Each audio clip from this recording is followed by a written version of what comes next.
嗱，今日阿偉咧帶大家睇一套總價只需要470萬就可以買到嘅豪華別墅啊！嗱，首期只需要70萬嘅啫，就可以直接上車啦。佢就係我哋珠海華發喺西區嘅標杆別墅項目華發苑子啊！成個項目嘅佔地面積係8.4萬平方米，但係建築面積咧只有3.5萬平方米嘅啫，容積率係0.4，居住密度咧非常之低㗎。咁總共咧就只有201套單位，係一個精品項目。咁我哋現時咧就嚟到咗項目花園嘅位置度，前面呢一個水景咧就係我哋項目花園嘅中央水系啦。沿住水系咧往東南向一路延伸啦，咁就係我哋項目成個園林嘅一個中軸線嚇。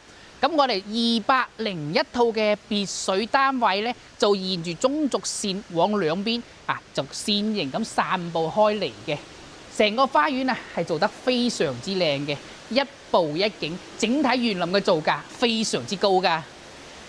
每平方米嘅造價咧過萬㗎嚇。嗱，單止呢一個地方左右兩邊各4棵嘅羅漢松整體嘅造價就超過400萬㗎啦。嗱，前邊再行少少咧，就係一連串嘅水景啦噃，係一個小橋流水嘅景緻啊！嗱，我哋項目嘅話咧，總共都係得201套別墅嘅啫。咁其中咧就有130套啦，亦即係我哋目前咧在售嘅價錢最平、面積最細嘅單位140平方米嘅疊拼項目啊！咁呢一個單位嘅話咧，總價470萬起就可以買到咯喎。咁有地下室啦，同埋咧花園嘅，咁贈送嘅花園面積咧可以去到125平方到175平方咁大嘅喎。咁另外嘅話，我哋項目咧都仲有209平方米嘅細獨棟單位啦，以及咧一線望江嘅18座360平方米嘅大獨棟樓王單位添喎。嗱，如果喺香港過嚟到項目呢一邊嘅話咧，其實咧就直接行我哋嘅港珠澳大橋啊，嚟到珠海之後咧，我哋就可以選擇行呢個珠海大圖翻嚟西區依邊跟住咧再轉接翻我哋嘅雙湖路，都好快就可以嚟到我哋項目井岸呢邊嘅位置㗎啦。總體嘅耗時咧大概係40分鐘㗎咋。咁樣嘅話咧，其實都好方便，因為現時咧可以港車北上啊嘛。我哋嘅業主可以直接喺香港揸車翻到嚟項目嘅位置，而且現時咧每一個單位都會有贈送車位嘅喎。而我哋最平嘅疊拼單位咧，都會贈送2個車位俾到大家㗎。嗱，我哋項目嘅位置咧，其實都係相當之 OK 嘅，各方面嘅配套都係好成熟嘅喎。因為咧我哋3公里到嘅啫，就可以去齊斗門區嘅各個市政單位啦。2公里呢個係重點啦，我哋可以去到萬達廣場以及遵義5院嘅。加上啦，項目自身呢部有配帶嘅係咩呢？一個華發新天地嘅商業已經成型啦，大家可以睇到衣食住行各方面都完全 no problem 嘅。跟住咧就帶大家去項目嘅示範單位一探究竟。嚟到我哋140平方米嘅疊拼單位啦喎，嗱，見到個門頭都係非常之架勢啊！呢一邊咧整體嘅外立面做得非常之 good 嘅。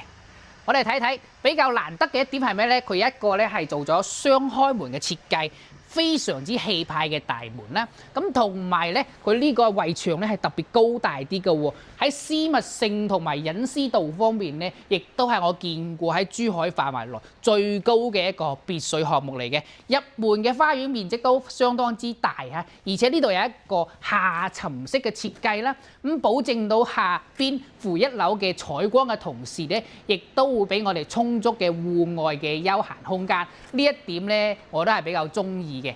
咁入到嚟呢邊咧，就係大門嘅位置。喺呢一邊嘅話咧，就正式可以入到我哋呢個140平方米嘅一個疊拼單位啦。入門嘅位置可以單獨佈置翻一個鞋櫃俾我哋方便出入嘅咁同埋一樓呢邊咧，亦都有我哋嘅長者套房喎，帶有獨立嘅衛浴啦，老人家居住都起居各方面都冇問題。而且我比較中意一點咧，係佢有一個連通花園嘅空間，咁長者咧就有自己自身嘅一個私人嘅空間啦，同埋開放嘅一個空間嘅，我覺得比較舒服啦。雖然房間嘅面積唔算話太大啊，咁一樓做長者房比較舒服啦，因為我哋成個項目咧，佢幾架勢係嘅喎，地面咧有成3層咧，地下仲可以做翻2層添，總共5層，所以咧整翻部私家電梯啊，先至可以方便上落嘅。當然咧，樓梯咧亦就喺隔離呢度咧可以佈置翻嘅。呢一度咧到時又做翻餐廳又得嘅嚇。咁後邊呢度咧係我哋廚房啦。咁廚房呢度嘅話做翻個 U 型間隔啦，咁同埋咧呢一邊咧可以做埋單獨採光，雖然唔係好大，但係都夠用嘅。嚟到客廳位啦，咁可以做翻一個我哋嘅大吊燈位啦，做個挑空啦，空間感上邊好強烈啊，而且咧大面積嘅玻璃啊，採光啊同埋通透性亦都係好強嘅。後邊咧仲有我哋嘅後花園嘅位置，咁前面有花園，後面有花園咯喎，咁就可以更多嘅戶外嘅活動空間啦，俾到大家嘅。呢邊咧可以擺翻張餐台，咁就戶外咧聚餐啦、燒烤啦、派對啦、party， 完全都冇問題嘅。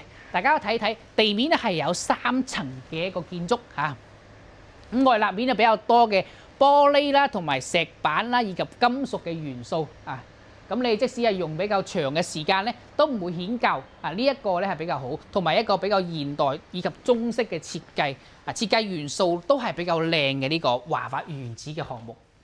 嘅呢一度咧就係我哋1樓啦。我哋首先咧落翻去負1樓，帶大家睇下我哋地下室嘅一個空間先啦喎。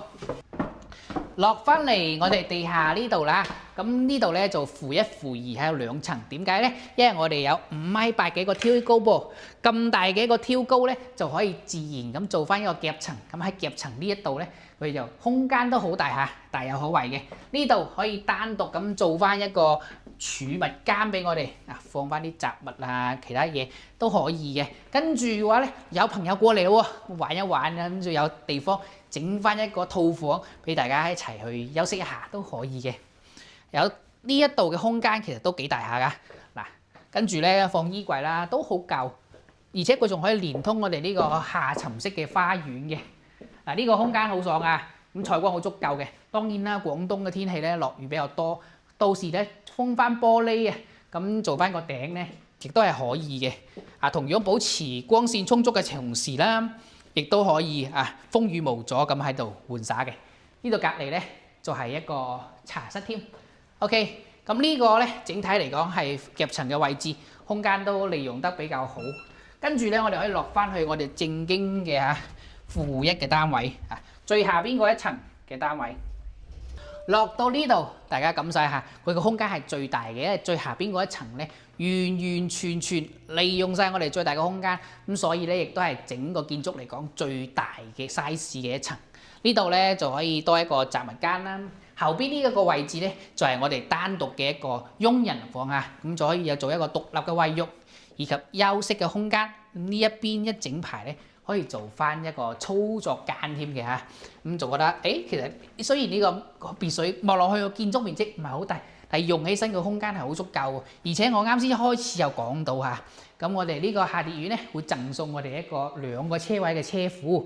呢個地方咧到時候其實仲可以佈置好多嘅物件啦。到時候呢度整個洗車房都完全冇有問題非常大嘅空間佈置。咁跟住話呢一邊就可以做一個私密嘅茶室添，可以利用個挑高做出嚟好氣派嘅一個效果咁跟住咧就係我哋嘅一個會客廳啦，同埋家庭嘅娛樂中心啦感受一下佢個空間係好足夠嘅。除咗呢一塊之外咧，隔離呢一度咧仲有另外個空間可以平時咧喺度休閒飲下茶都可以。因為呢度咧上邊有一個採光者，所以光線嚟講日頭咧都係非常之充足嘅。OK， 跟住落嚟咧，我哋一齊去到2樓，再睇睇上邊房間嘅佈置啊！